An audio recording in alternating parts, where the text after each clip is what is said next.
বন্ধুরা, আশা করি তোমরা সবাই ভালো আছো। তোমার চ্যানেলে তোমাদের সবাইকে স্বাগতম। তো আজ কিন্তু তোমাদের জন্য একদম অতি গুরুত্বপূর্ণ একটা বিষয় নিয়ে আলোচনা করছি। আমরা আজকে ইতিহাসের মোস্ট ইম্পর্ট্যান্ট 60টি এমসিকিউ নিয়ে আলোচনা করছি। একদম তোমাদের সমস্ত বই থেকে বেছে বেছে এই 60টি এমসিকিউ, এবং আশা রাখছি যে এই 60টি এমসিকিউ এর মধ্যে একাধিক এমসিকিউ প্রশ্ন তোমরা কিন্তু হুবহু কমন পাবে পরীক্ষাতে। তবে একটা কথা মনে রেখো যে এই প্রশ্নগুলো যে শুধুমাত্র এমসিকিউ সেটা কিন্তু নয়। এমসিকিউ এবং এসএকিউ যে কোনো টাইপসেরই কিন্তু আসতে পারে, যে কারণে প্রত্যেকটা প্রশ্ন মন দিয়ে শুনবে এবং মনে রাখার চেষ্টা করবে। প্রয়োজনে একবারের জায়গায় দুইবার শুনবে। ইতিপূর্বে তোমাদের জন্য অন্যান্য বিভিন্ন বিষয়ক সাজেশন তুলে ধরেছি।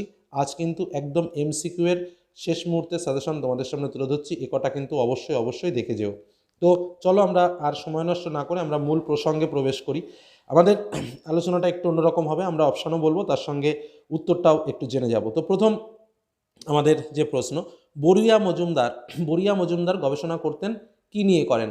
ফুটবল নিয়ে, ক্রিকেট নিয়ে, হকি নিয়ে, কবাডি নিয়ে? তো উত্তরটা কি আমরা কিন্তু বেশিরভাগই জানি, উত্তরটা হচ্ছে খদাগ, অর্থাৎ ক্রিকেট নিয়ে। দেখো প্রশ্নটা ঘুরিয়ে কিভাবে আসতে পারে এসে কিউ রূপে, যে ক্রিকেট নিয়ে গবেষণা করেছিলেন এমন একজন গবেষকের নাম লেখো। তো তখন উত্তরটা কি লিখবে? বড়ুয়া মজুমদার। তো ঠিক একইভাবে কিন্তু প্রশ্নগুলো এমসিকিউ এসএকিউ এরকমভাবে আসতে পারে, যে কারণে প্রত্যেকটা প্রশ্ন একটু মনে রাখার চেষ্টা করবে। দ্বিতীয় প্রশ্ন, পরিবেশ দিবস পালিত হয় কবে? তো পরিবেশ দিবস পালিত হয়েছিল কবে? উত্তর হচ্ছে 5ই জুন, অর্থাৎ উত্তর খদাগ।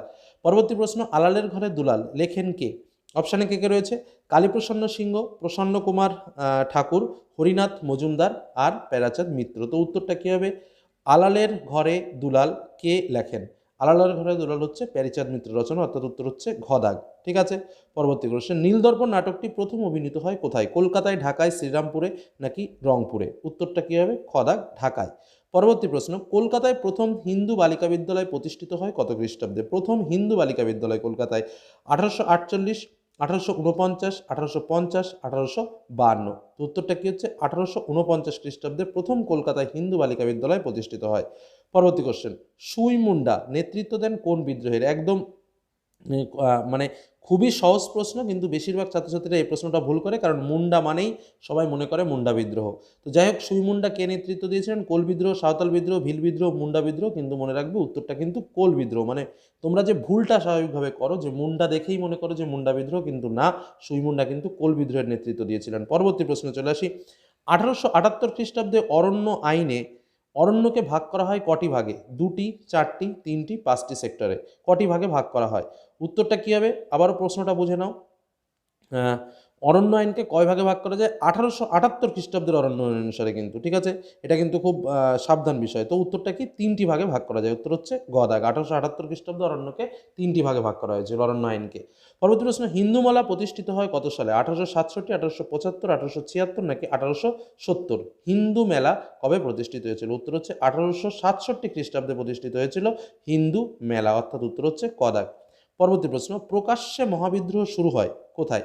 ব্যারাকপুরে, মিরাটে, অযোধ্যায় নাকি দিল্লিতে? এটা কিন্তু তোমাদের প্রত্যেকেরই পারা উচিত এবং জানা উচিত, কারণ পরীক্ষা একদম আসন্ন। তো উত্তর হচ্ছে মিরাটে কিন্তু প্রকাশ্যে মহাবিদ্রোহ শুরু হয়েছিল, অর্থাৎ উত্তর হচ্ছে খদাগ। পরবর্তী প্রশ্ন, এখানে আলাদা গোত্রের উপাদান কোনটি? ভারতমাতা, আনন্দমঠ, গোরা নাকি বর্তমান ভারত? তো এখানে দেখো তো কী কী রয়েছে? ভারতমাতা, আনন্দমঠ, গোরা এবং বর্তমান ভারত। তো দেখতে পাচ্ছ সবকটাই একটা প্রবন্ধমূলক রচনা, আর একটা কিন্তু চিত্র রয়েছে স্বাভাবিকভাবে। তো এটা দেখলেই কিন্তু আমরা বুঝতে পারি। তো উত্তরটা কি? ভারতমাতা, কারণ ভারতমাতা হচ্ছে চিত্র। পরবর্তী প্রশ্ন, এদেশের ছাপাখানায় হাফ টেন ব্লক প্রবর্তন করেন কে? গঙ্গাকিশোর ভট্টাচার্য, পঞ্চানন কর্মকার, উপেন্দ্রকিশোর রায়চৌধুরী নাকি চার্লস উইলকিন্স? তো উত্তরটা কী হবে? উত্তরটা হচ্ছে উপেন্দ্রকিশোর রায়চৌধুরী, অর্থাৎ উত্তর গদাগ। পরবর্তী প্রশ্ন, বসু বিজ্ঞান মন্দির প্রতিষ্ঠিত হয় কত সালে? অপশানে কী কী রয়েছে? 1917, 1919, 1916 নাকি 1918? বসু বিজ্ঞান মন্দির কবে প্রতিষ্ঠিত হয়? তো উত্তরটা কী হচ্ছে? উত্তরটা হচ্ছে 1917 খ্রিস্টাব্দে কিন্তু প্রতিষ্ঠিত হয়েছিল বসু বিজ্ঞান মন্দির। চলে যাবো তার পরবর্তী কোশ্চেনে। 13 দাগের প্রশ্ন, ভারতে গান্ধীজির প্রথম সত্যাগ্রহ আন্দোলনটি গঠিত হয়েছিল কোথায়? আহমেদাবাদে, বারদৌলিতে, ডান্ডিতে নাকি চম্পারণে? ভারতে গান্ধীজির প্রথম সত্যাগ্রহ আন্দোলন কোথায় গড়ে উঠেছিল? তো উত্তরটা কোথায়? চম্পারণে। তো উত্তরটা হবে ঘদাগ। পরবর্তী প্রশ্নে আমরা চলে আসব। ভারতের প্রথম মে দিবস পালিত হয় কত সালে? 1920, 1921, 1923 নাকি 1925? তো উত্তরটা কী হচ্ছে? উত্তরটা হচ্ছে প্রথম মে দিবস পালিত হয়েছিল 1923 খ্রিস্টাব্দে। দ্বিতীয় প্রশ্ন, নাঙ্গল পত্রিকা সম্পাদনা কে করতেন? মুজাফফর আহমদ, পিসি যোশী, এম এন রায় নাকি নজরুল ইসলাম? তো উত্তরটা কী হবে? উত্তরটা হচ্ছে নজরুল ইসলাম। পরবর্তী প্রশ্ন, পরাধীন ভারতের প্রথম মহিলা শহীদ কে ছিলেন? মাতঙ্গিনী হাজরা, বীণা দাস, প্রীতিলতা ওয়াদ্দেদার নাকি কনকলতা বড়ুয়া? পরাধীন ভারতের প্রথম মহিলা শহীদ কে ছিলেন? তো উত্তরটা কী হবে? উত্তরটা হচ্ছে প্রীতিলতা ওয়াদ্দেদার, অর্থাৎ উত্তর গ দাগ। পরবর্তী প্রশ্ন চলে আসবো আমরা, রশিদ আলী দিবস পালিত হয় কলকাতায়, বোম্বাই, দিল্লিতে নাকি ঢাকায়? খুব সুন্দর একটা প্রশ্ন, উত্তর হচ্ছে ঢাকায়, অর্থাৎ উত্তর ঘ দাগ। বাংলার নমশূদ্র আন্দোলনের সূচনা করেছিলেন কে? প্রমথরঞ্জন ঠাকুর, গুরুচাঁদ ঠাকুর, মঞ্জুল কৃষ্ণ ঠাকুর নাকি হরিচাঁদ ঠাকুর? উত্তর হবে কি? হরিচাঁদ ঠাকুর বাংলায় প্রথম নমশূদ্র আন্দোলনের সূচনা করেছিলেন। পরবর্তী প্রশ্ন, প্রান্তিক মানব গ্রন্থটির লেখক কে? প্রফুল্ল রায়, প্রফুল্ল চক্রবর্তী, শঙ্খ ঘোষ নাকি দক্ষিণারঞ্জন বসু? তো উত্তরটা কী হবে? প্রফুল্ল চক্রবর্তী প্রান্তিক মানব গ্রন্থটির লেখক প্রফুল্ল চক্রবর্তী, অর্থাৎ উত্তর হচ্ছে খ দাগ। পরবর্তী প্রশ্ন, রাজ্য পুনর্গঠন কমিশন গঠিত হয় 1950, 1948, 1953 নাকি 1956? তো উত্তরটা কী হবে? 1953 সালে গঠিত হয়েছিল রাজ্য পুনর্গঠন কমিশন। পরবর্তী প্রশ্ন চলে আসি আমরা, 70 বছর আত্মজীবনীটি হলো কি? রবীন্দ্রনাথ ঠাকুরের, সরলাদেবী চৌধুরানী, বিপিনচন্দ্র পালের নাকি মহাত্মা গান্ধীর? তো এই প্রশ্নটা তো মানে কি বলবো, সবারই পারা উচিত। তো উত্তরটা হচ্ছে কি? বিপিনচন্দ্র পালের। পরবর্তী প্রশ্ন, ইন্দিরা গান্ধীকে লেখা জওহরলাল নেহেরুর চিঠিগুলোর হিন্দি অনুবাদ কে করেছিলেন? খুশবন্ত সিং, সাদাত হাসান মন্টো, মুন্সি প্রেমচাঁদ নাকি কৃষ্ণচন্দ্র? হিন্দি অনুবাদগুলো কে করেছিলেন? তো উত্তরটা কী হবে? ইন্দিরা গান্ধীকে লেখা জওহরলাল নেহেরুর চিঠিগুলোর হিন্দি অনুবাদ কে করেন? উত্তর হচ্ছে মুন্সি প্রেমচাঁদ, যিনি কিন্তু হিন্দি অনুবাদ করেছিলেন। পরবর্তী প্রশ্নে চলে আসি, বামাবোধিনী পত্রিকার মূল উদ্দেশ্য ছিল জাতীয়তাবাদের প্রসার ঘটানো, ব্রিটিশ বিরোধিতা করা, বাংলা ভাষার উন্নতি সাধন করা, মেয়েদের কথা ও সমস্যা তুলে ধরা। তো উত্তরটা কী হবে? উত্তরটা হচ্ছে মেয়েদের বিভিন্ন কথা ও সমস্যাগুলো তুলে ধরা। এটা কিন্তু উত্তরই হবে, এটাই হবে উত্তর। ঠিক আছে, পরবর্তী প্রশ্নে চলে আসি, বিধবা বিবাহের সপক্ষে আন্দোলন গড়ে তুলেছিলেন রামমোহন রায়, বিদ্যাসাগর, ডিরোজিও নাকি রাধাকান্ত দেব? প্রশ্নটা কিন্তু খুব সুন্দর একটা প্রশ্ন। তো উত্তরটা কি? এটা নামটা আমরা সবাই জানি, বিধবা বিবাহ মানে যার কথা মনে পড়ে তিনি হলেন ঈশ্বরচন্দ্র বিদ্যাসাগর। পরবর্তী প্রশ্ন, কলকাতা বিশ্ববিদ্যালয়ের প্রথম ভারতীয় উপাচার্য কে ছিলেন? অপশানে কী কী রয়েছে? James William Colvin, sir Gurudas Bandyopadhyay, Ashutosh Mukhopadhyay, Prasanta Chandra Mahalanobis? তো উত্তরটাকে, কলকাতা বিশ্ববিদ্যালয়ের প্রথম ভারতীয় উপাচার্য ছিলেন স্যার গুরুদাস বন্দ্যোপাধ্যায়। পরবর্তী প্রশ্ন, বাঁশের কেল্লাটি তৈরি করেছিলেন কে? দুদু মিয়া, তিতুমির, দুর্জন সিংহ নাকি ভবানী পাঠক? তো বাঁশের কেল্লা মানেই তো আমরা জানি বাঁশের কেল্লা কে তৈরি করেছিলেন। তো উত্তরটা কি হচ্ছে? হ্যাঁ, উত্তরটা হচ্ছে বাঁশের কেল্লা কে তৈরি করেছিলেন, সরি প্রশ্নটা হচ্ছে তাই বাঁশের কেল্লা কে তৈরি করেছিলেন? তো উত্তরটা হচ্ছে কি? তোমার তিতুমিরের বাঁশের কেল্লা বিখ্যাত। তো উত্তর হচ্ছে তিতুমির, অর্থাৎ উত্তর খ দাগ। আচ্ছা যাক, পরবর্তী প্রশ্নে আমরা চলে আসি, হুল কথাটি সম্পৃক্ত বা যুক্ত, হুল কথাটি সম্পৃক্ত বা যুক্ত কিসের সঙ্গে? মুন্ডা বিদ্রোহের সঙ্গে, সাঁওতাল বিদ্রোহের সঙ্গে, কোল বিদ্রোহের সঙ্গে নাকি মহাবিদ্রোহের সঙ্গে? হুল কথাটি কিসের সঙ্গে যুক্ত? উত্তর হচ্ছে সাঁওতাল বিদ্রোহের সঙ্গে কিন্তু হুল কথাটি যুক্ত। পরবর্তী প্রশ্ন, মঙ্গল পাণ্ডে ছিলেন 1857 সালে মহাবিদ্রোহের নেতা, স্বাধীনতা সংগ্রামী, কৃষক বিদ্রোহের নেতা, শ্রমিক আন্দোলনের নেতা? তাহলে কী ছিল? এটা তো একদম সহজ প্রশ্ন। মঙ্গল পাণ্ডে কী ছিলেন? 1857 সালে মহাবিদ্রোহের একজন নেতা এবং প্রথম শহীদ তিনি। আচ্ছা যাক, পরবর্তী কোশ্চেন, জমিদার সভার সভাপতি কে ছিলেন? অপশানে কী কী রয়েছে? রাজা রামমোহন রায়, রাধাকান্ত দেব, বিদ্যাসাগর নাকি সুরেন্দ্রনাথ ব্যানার্জি? জমিদার সভার সভাপতি ছিলেন রাধাকান্ত দেব, অর্থাৎ উত্তর হচ্ছে খ দাগ। পরবর্তী প্রশ্ন, বন্দে মাতরম সঙ্গীতটি আছে যে গ্রন্থে?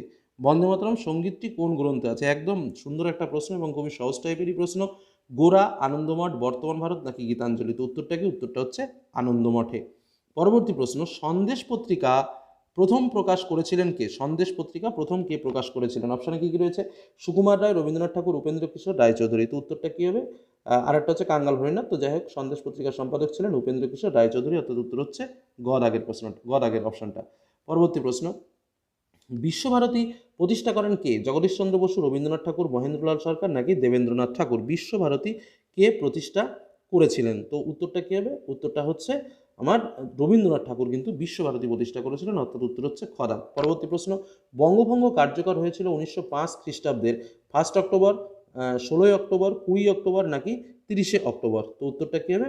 উত্তরটা হচ্ছে তোমার 16 অক্টোবর। মনে রাখবে, বঙ্গভঙ্গ কার্যকর হয়েছিল কিন্তু 16 অক্টোবর, অর্থাৎ উত্তর হচ্ছে তোমার খ দাগ। পরবর্তী কোশ্চেন, কি বলছে, একা বা একতা আন্দোলনের নেতৃত্ব দেন কে?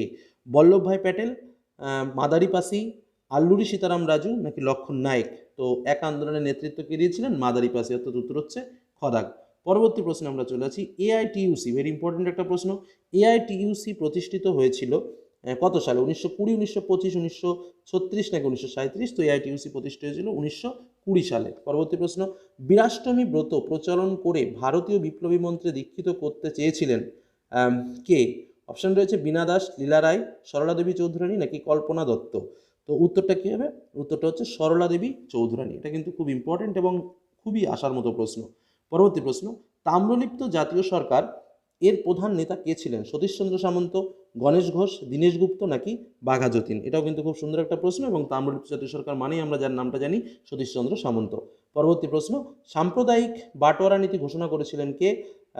গান্ধীজি, লর্ড কার্জন, ম্যাকডোনাল্ড নাকি জিন্না? তো এটা তো সাম্প্রদায়িক বাটোয়ারা নীতি নাম পড়ার সঙ্গে সঙ্গে একজনের নাম চলে আসে, তার নাম হচ্ছে ম্যাকডোনাল্ড, অর্থাৎ উত্তর হচ্ছে গদাক।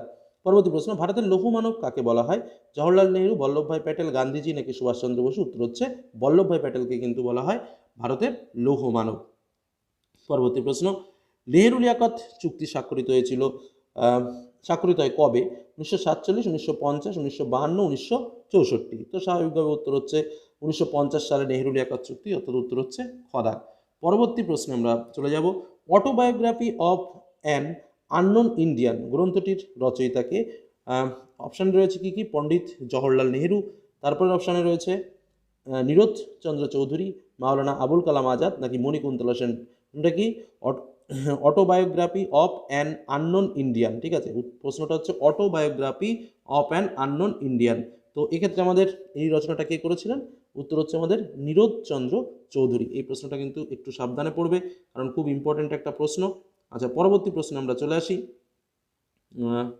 এবার আমরা 42-এর প্রশ্ন যাব। হ্যাঁ, ভারতের চিপকো আন্দোলন ছিল, এটা তো একদমই সহজ। শ্রমিক, কৃষক, ভাষা নাকি পরিবেশ আন্দোলন? তো এটার উত্তর তো সবাই জানো, চিপকো আন্দোলন হচ্ছে এক ধরনের একটা পরিবেশ আন্দোলন, অর্থাৎ উত্তর হচ্ছে ঘদাক। পরবর্তী প্রশ্ন, হুতুম প্যাঁচার নকশা প্রথম প্রকাশিত হয় কত সালে? 1860, 1861, 1862 নাকি 1863? তো হুতুম প্যাঁচার নকশা প্রকাশিত হয়েছিল তোমার 1862 খ্রিস্টাব্দে, অর্থাৎ উত্তর হচ্ছে ঘদাক।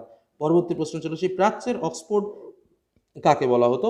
অপশানে রয়েছে কি? Fort William college, Hindu college, Presidency college নাকি সংস্কৃত কলেজকে প্রাচ্যের অক্সফোর্ড বলা হতো কাকে? উত্তর হচ্ছে ফোর্ট উইলিয়াম কলেজকে কিন্তু প্রাচ্যের অক্সফোর্ড বলা হতো, অর্থাৎ উত্তর হচ্ছে কদাক।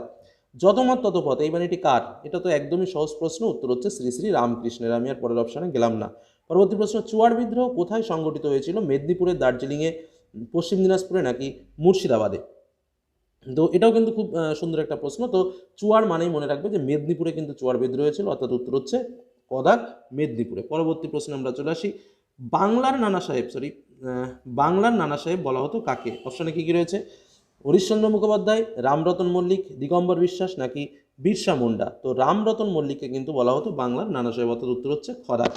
পরবর্তী প্রশ্ন, খুদকাঠি প্রথা প্রচলিত ছিল কোথায়? মুন্ডা সমাজে, চুয়াড় সমাজে, সাঁওতাল সমাজে নাকি কোল সমাজে? খুদকাঠি প্রথা প্রচলিত ছিল মুন্ডা সমাজে, খুব সুন্দরভাবে মনে রাখবে, মুন্ডা সমাজে। পরবর্তী প্রশ্ন, the war of India independence গ্রন্থটির রচয়িতাকে? Shashibhushan Chaudhuri, doctor A Mehta, DD Savarkar নাকি রমেশচন্দ্র মজুমদার?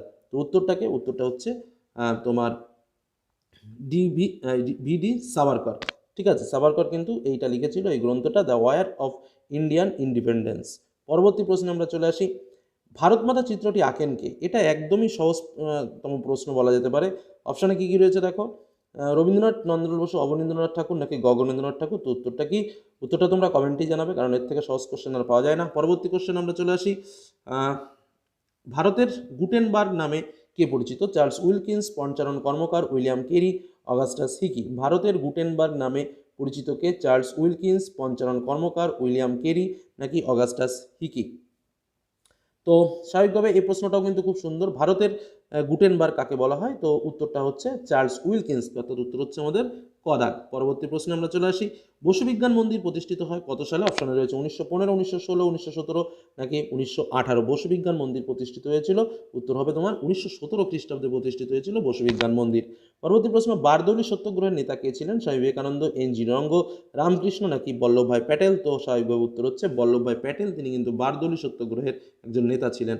পরবর্তী প্রশ্ন, একা আন্দোলন সংগঠিত হয়েছিল কোথায়? বাংলায়, উড়িষ্যায়, কেরালায় নাকি অযোধ্যায়? তো একা আন্দোলন সংগঠিত হয়েছিল কিন্তু অযোধ্যা প্রদেশে, মনে রাখবে। তারপরের প্রশ্ন, দেশপ্রাণ আখ্যা দেওয়া হয়েছিল কাকে?